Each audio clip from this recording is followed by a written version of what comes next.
Beautiful. More of the basics. This is a bit of analyzing argument revision, but is very important. So this is the first thing that we're having a look at. Remember that in analyzing arguments, your body paragraphs are comprised of an argument, a topic sentence based on the author's argument that you've identified, and are just a repeat over and over of the what, how, why process until you close that paragraph, essentially. So you need to get really, really good at conducting this process. And this is just your analysis of persuasive language techniques. It's the majority of your body paragraphs. So I've split it to make it easier to understand into the what, how, why process. The what aspect is what language is the author using.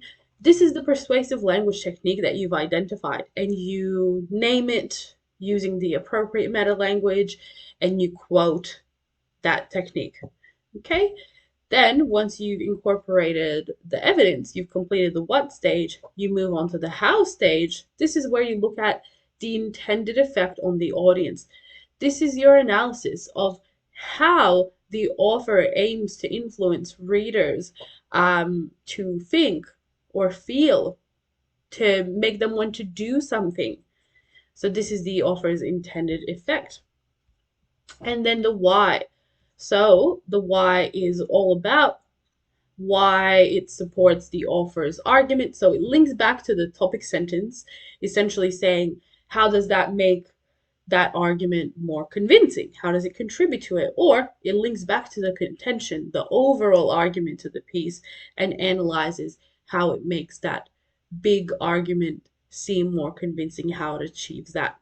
Now, when completing this process in your body paragraphs, obviously, when you analyze a persuasive language technique, you have choices of either just analyzing the intended effect, the how, or just analyzing the author's argument, how it enhances it, the why, okay? Or you can analyze both. If you're aiming to analyze a persuasive language technique in depth because you think it's really significant, you may complete both the how and the why, okay? And this is just depends on the piece of the quote that you're working with, the technique. So let's look at it in a little bit more detail. So the what is where you ask, what is the author doing? The language that's being used, and you must quote it, name the technique. If there's a technique, there should be in language analysis. So as an example, the author makes use of overtly negative language, such as terrible human being, to establish Chris Brown in an unfavorable light. So the technique that's been named is negative language, and the quote is terrible human being. Keep them nice and succinct and short. And it also identifies, it also explains that evidence by saying that it's being used to establish the celebrity in a bad light. A few more examples there. Okay. Then, once you've introduced the evidence and explained it, you may be analyzing the intended effect. And that key answer that you're asking, the key thing that you're asking, you're basically answering the question, how is the audience being positioned by this persuasive language technique? What is the author aiming to make them think, feel, or do? Intended effect, not actual effect. So this is where you need to be using that low modality language.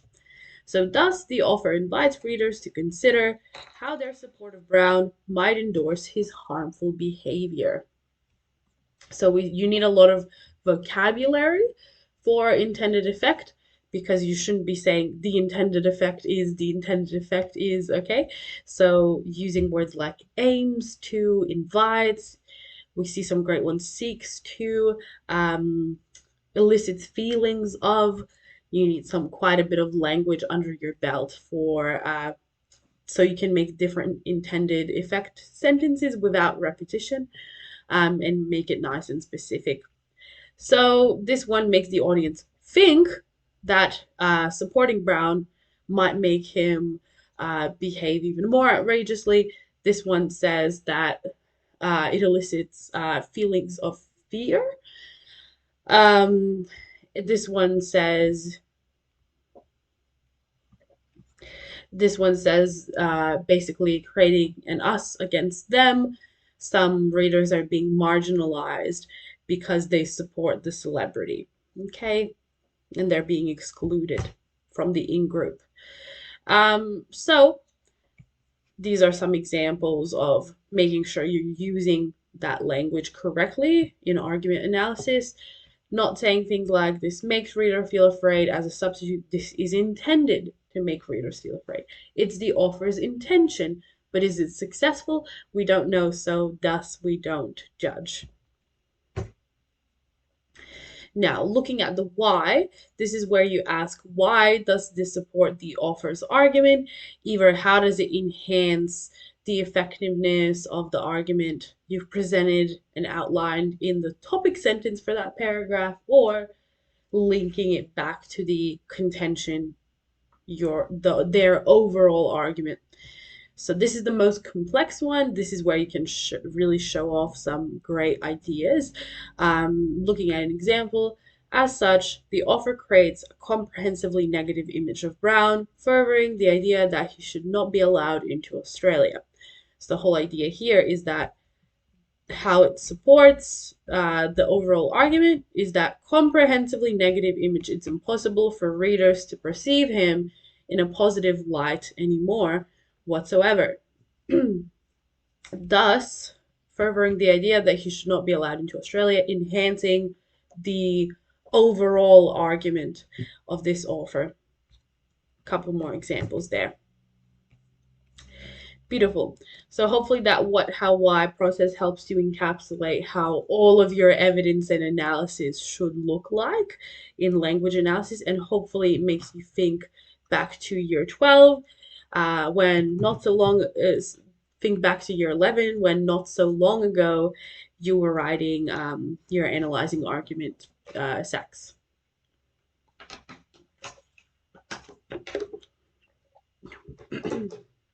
Now, this slide is quite important for text response, but basically the elements of a text that you need to be able to find and analyze include all your structural features and evidence, your characters, your themes, and your views and values. And guess what? These elements need to be part of your essay. So you need to have opinions and notes and quotes on all of these things. Views and values might not be quotes so much, but it just might be your interpretations of the author's intent. So looking at structural features, these are the majority of what comprises your analytical essays. And you need heaps of these to get high marks. And as I mentioned previously, a variety is needed as well. Your characters are a big bulk of your evidence as well. So this is kind of interlinked with, structural features and / evidence. But you'll be quoting from them a lot and analyzing them. Just make sure to discuss them as a technique, not saying, Romeo represents, but the author depicts Romeo as, in order to, so you can't use language that makes it sound as if the character is alive because they are a construct. So make sure you don't have a combination of character name plus basically an author's intent verb in one place, because it's not an appropriate way to write. Instead, focusing on them as constructs and analyzing them in that way. Themes are self-explanatory. You can get thematic prompts, and then your whole essay has to link back to a theme and how it is presented in the text according to you. But you need to have lots of notes on themes, be aware of all the major themes pervading your text, have lots of quotes, and have many opinions when it comes to themes. Views and values are what fetches you those high marks in your essays. So be really confident in your interpretations and use extra resources if you need to get more ideas about views and values. Remember that I mentioned it's not enough just to include views and values messages, authorial intent messages, in your concluding sentences for each paragraph. They need to be there as well, but occasionally do this as well when you discuss evidence. So I used to aim to have it 2 times per body paragraph at least, somewhere down the middle of my body paragraph maybe, and then in that concluding sentence, to make sure I did it enough and to make sure my essay had enough interesting, complex ideas. Look for text-specific structural features. I mentioned this, genre, specific language devices. You need to find and analyze. For films, there are heaps. If you haven't done a film yet, hopefully you'll get the chance in year 12. It's really fun. Um, and I've just written a little mini list of some examples of techniques that come up for a certain text type. So if you're working with a film, you need to be able to understand and apply in an essay terms like mise en scène, diegetic sound, what type of shot, high angle shot, close up, etc., and analyze them.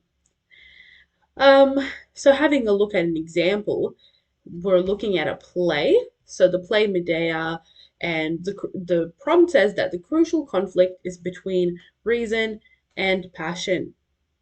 So looking at an example that aims to include some structural features and use the appropriate meta language, she's described as not a woman but a lioness, with the nature more savage than a Tuscan Scylla's, conveying her dehumanization as a result of her actions. So it's just using the meta language that it conveys her dehumanization. We see another one. Animal imagery is also employed when the nurse sees her glaring at them like a bull. So animalistic imagery is when animal-like qualities are being assigned to a person to paint them in a certain light. And we see that meta language has been used here, and we've made it clear to an assessor that we've analyzed a structural feature. All the animals used to describe her are unpredictably dangerous and aggressive, paralleling Medea's own savage temperament. So she's further likened to an animal, because to draw parallels between things as a technique, and this is a technique as well, means to say one thing is similar to another thing, okay? So the appropriate language again has been used, paralleling. I stress the importance of authorial intent slash views and values analysis and mention it again, but authorial intent gets the A's at least 2 times per body paragraph. Have views and values analysis as a general rule for all of your text response essays. And if you need a little bit of a refresher on this, but we're talking about what the author's message is, their intention behind their words, any message they're trying to convey, any opinion they have on absolutely anything. It may be a certain theme, it may be a certain value, whatever their opinion appears to be about it based on how they've constructed the text, using the appropriate vocabulary. So what do they endorse and celebrate and say is good? On the other half of it, what do they question? Maybe they present contradicting opinions. And what do they critique and say is bad? For instance, how do you write about authorial intent? You take a structural feature such as a metaphor, and then your next step would be to analyze the metaphor first. You still need to discuss what the metaphor represents, zoom into that language, and explain how the metaphor creates a certain effect and what it actually means.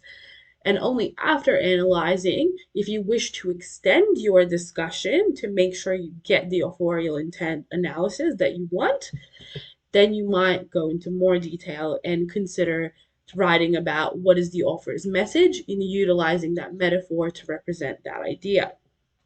Looking at an example from an English text, let's say the quote is a description of the reflections of the Palestine Republic as bent and brown. Our analysis would then be of this imagery and descriptions. Maybe we say that it shows the intriguing nature of the description and links it to the palace history in East Germany, and we link it to the context.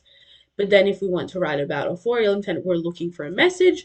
We say the author is suggesting that, so we make it clear through our language, last name of the author plus authorial intent verb, that we're talking about their message, and then state the idea that links into that analysis. And we see this idea links into the sociocultural context that we previously analyzed. Okay. So overall, if you're looking to score highly in this subject, you need to be addressing all four elements of a text in all of your writing: views and values, themes, characters, and structural features. You need to be quoting often. Be confident in how you incorporate quotes, and this is a skill that you need to have. Having really nice quote integration, being able to combine quotes and analyze as one to get more evidence in your essay without having to write heaps and heaps of words. So practice quote integration and blending. Focus on structural features analysis, those language techniques, more often than characters and just plot of the text, because any student can do this if you want to stand out, differentiate yourself by finding and analyzing language devices and structural features. Have strong and interesting as well as justified analysis of authorial intent. No memorization of essays because they need to be specific to the prompt to get even decent marks. So answering prompts, planning for prompts, prompt breakdowns are really important tasks in English as well, especially this early in the year. Have a counter argument to your opinion for a prompt. Don't just be one-sided, and focusing your arguments on ideas rather than characters or examples. Arguments must be ideas, all right, in relation to the prompt. We'll look at that in a bit more detail. This is just a bit more on using that appropriate language to talk about characters, to make sure that you're not writing about characters as if they are alive, being aware that they're just constructs.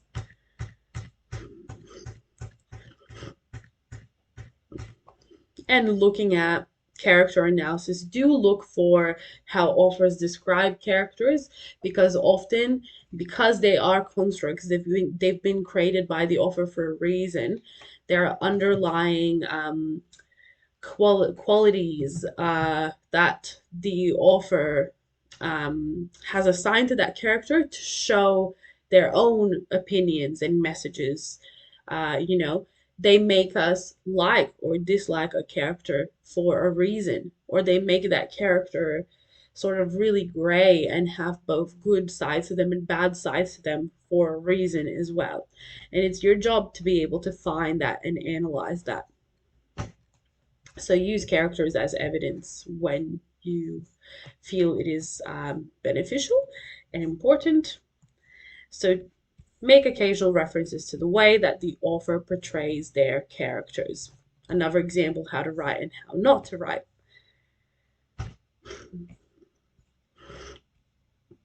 Now, when analyzing characters as well, you can get character prompts. I want to stress that getting a character prompt doesn't mean that your topic sentences are about characters or mention character names, okay? Your topic sentences must focus on arguments, either linked to themes or views and values. It's not a one character per paragraph. There should be more than one character in each paragraph mentioned and analyzed, okay?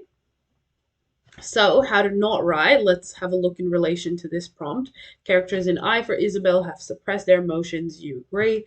Don't write. Character 1 successfully suppresses emotions. Character 2 does as well. And for my third body paragraph, my topic sentence is something along the lines of, however, character 3 has not suppressed their emotions as my counter argument. But it needs to be about those broad ideas. First paragraph writes about how characters find it difficult to suppress emotions because of past experience that have wounded them. Body paragraph 2 instead writes about the different approaches they take to triumph over their emotions and to challenge them. And body paragraph 3 presents the idea that many suppress their emotions to different extents, but none of them actually succeed, for example. And then each paragraph will have more than one character discussed, evidence from more than one character being analyzed in order to justify that argument.